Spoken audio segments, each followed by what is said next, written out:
தம்பி தங்கைகளுக்கு வணக்கம். ரொம்ப நாள் ஆச்சு நம்ம பூனைக்குட்டிகளை ஷார்ட்ஸ்ல மட்டும் தான் பார்த்துட்டு இருக்கோம். ஸோ லாங் வீடியோல பார்த்து ரொம்ப நாள் ஆச்சு.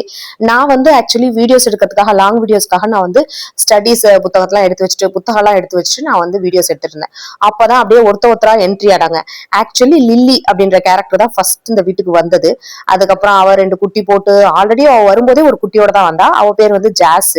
அவ இப்ப பெரிய குழந்தையா ஓரளவுக்கு ஆயிட்டா. தனியா அவ வர்றது அப்புறம் சாப்பிடுறது அந்த மாதிரி. இப்போ நம்ம புதுசா 2 குட்டி போட்டிருக்காங்க. ஒருத்த பேர் பிரவுனி, ஒருத்தி பேர் ஒயிட்டின்னு வச்சிருக்கோம். இவங்க எப்படின்னா நான் பக்கத்துல அந்த இடத்துல உட்கார்ந்து இருந்ததுனால கேமராவோட உட்கார்ந்து இருந்ததுனால நான் டெக்ஸ்ட் புக்ஸ் எல்லாம் எடுத்து வீடியோ பண்றதுக்காக உட்கார்ந்து இருந்ததுனால அப்படியே வாசல்லயே நான் அவங்களை எல்லாம் அப்படியே போட்டோ எடுக்க ஆரம்பிச்சிட்டேன். அதனாலதான் இவ்வளவு கியூட்டா பக்கத்துல எடுக்க முடிஞ்சது. அதர்வைஸ் அவங்க நான் எடுக்க போவேன் ஓடிடுவாங்க.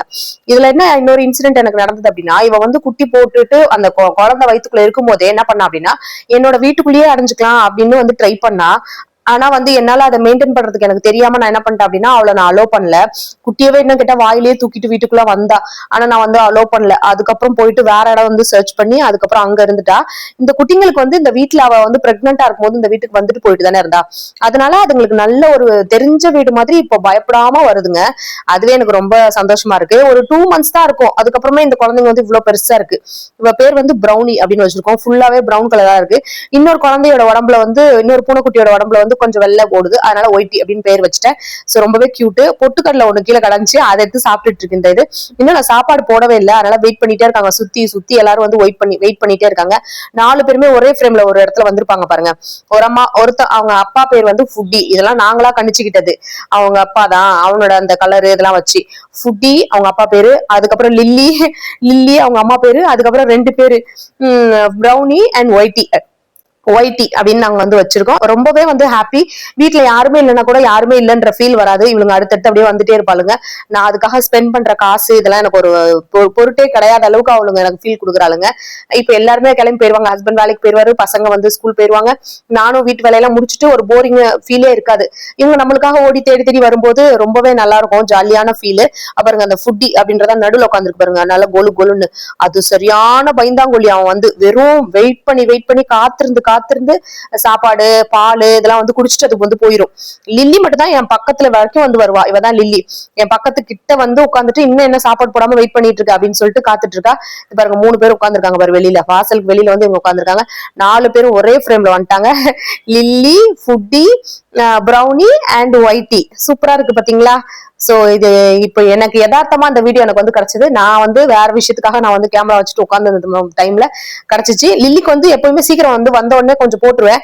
இந்த அம்மாக்கு இப்ப பசிக்க ஆரம்பிச்சிருச்சு. என்ன இவ்வளவு நேரம் போடாம இருக்காங்க அப்படின்னு சொல்லிட்டு. இந்த குட்டியை பாருங்க. ஒரு குட்டி லில்லி மாதிரி ஓரளவுக்கு வீடு உள்ள வரைக்கும் வருது. இன்னொரு குட்டி பயந்துகிட்டே அங்க வெளியிலேயே இருக்கும். இன்னொன்னு நோட்டீஸ் பண்ண இவங்க கிட்ட என்னன்னா, சாப்பாடு என்னதான் இவங்களுக்கு போட்டா லில்லி பாருங்களேன், ஒரு குழந்தைய அவ்வளவு ப்ரொடெக்ட் பண்ணி வளர்க்குறா. அதாவது அம்மா ப்ரொடெக்ட் பண்ணி வளர்க்குது. இதே சாப்பாடு தனியா போட்டோம் அப்படின்னா அந்த குழந்தைங்க அந்த சாப்பாடை சாப்பிட்டுச்சு அப்படின்னா அவ அதை ஷேர் பண்ணவே மாட்டேங்கிறா. போட்டு அடிச்சு போட்டு தாக்குறா. அந்த குழந்தைங்களும் என்னன்னா தனியா அந்த சாப்பாடை போட்டாலும் அதுங்களுக்கா சாப்பிடவும் தெரியல. ஒரு சீன் இப்போ நான் ஒரு வீடியோ எடுத்தேன் பாருங்க. அதை அப்படியே உங்களுக்கு ஷேர் பண்ற பாருங்க. சாப்பாடு போட்டோம்னு வச்சுக்கோங்களேன். இந்த லில்லி மட்டும் தான் சாப்பிட்டுட்டு இருக்கும். அம்மா மட்டும் தான் சாப்பிடும். அந்த குழந்தை உள்ள சாப்பிட்டுச்சு அப்படின்னாவே அது போட்டு அடிக்குது. காலில் இது பண்ணி விடுது. இன்னும் கேட்டா கொஞ்சம் ஃபோர்ஸா கூட அடிக்க வாய்ப்பு இருக்கு. அதனால அது சேஃப்டி இல்ல. இது பாருங்க இந்த வீடியோ தான். நான் அதெல்லாம் அவளுங்க எல்லாம் சத்தம் போட்டு முடிச்சுட்டு அதுக்கப்புறம் சாப்பாடு சரி போட்டுட்டேன். போட்டதுக்கு அப்புறம் இன்னும் அந்த குழந்தைக்கும் வெளியில நான் போட்டிருக்கேன். ஆனா இந்த குழந்தைக்கு எப்படின்னா இந்த பூனைக்குட்டிக்கு இதுலதான் சாப்பிடணும்ட்டு இது இருக்கு. அதனால சாப்பிட்டுட்டே இருந்துச்சு. எப்படியும் அவளு எப்படின்னா டைரக்டா அடிக்க மாட்டா. ஒரு சிக்னல் கொடுப்பாங்களே, அப்படி சிக்னல் கொடுப்பா. அந்த சிக்னல்லயே அந்த பயந்துரும். அதுக்கப்புறம் பாத்துட்டே இருப்பா. நெக்ஸ்ட் பாத்தீங்கன்னா அப்படி டப்பு டப்புன்னு அடிச்சிடறா. இங்க பாருங்க. அந்த குழந்தைங்களுக்கு தெரிய மாட்டேங்குது. இது கிட்டத்தட்ட அது ஒரு ஃபைட் அளவுக்கு போக வாய்ப்பு இருக்கு போல. எனக்கே ஒன்னும் புரியல. எதுக்குடா அம்மாவா அவ்வளவு ப்ரொடெக்ட் பண்றா, ஆனா கடைசியில சாப்பிட்டா அடிக்கிறாளே.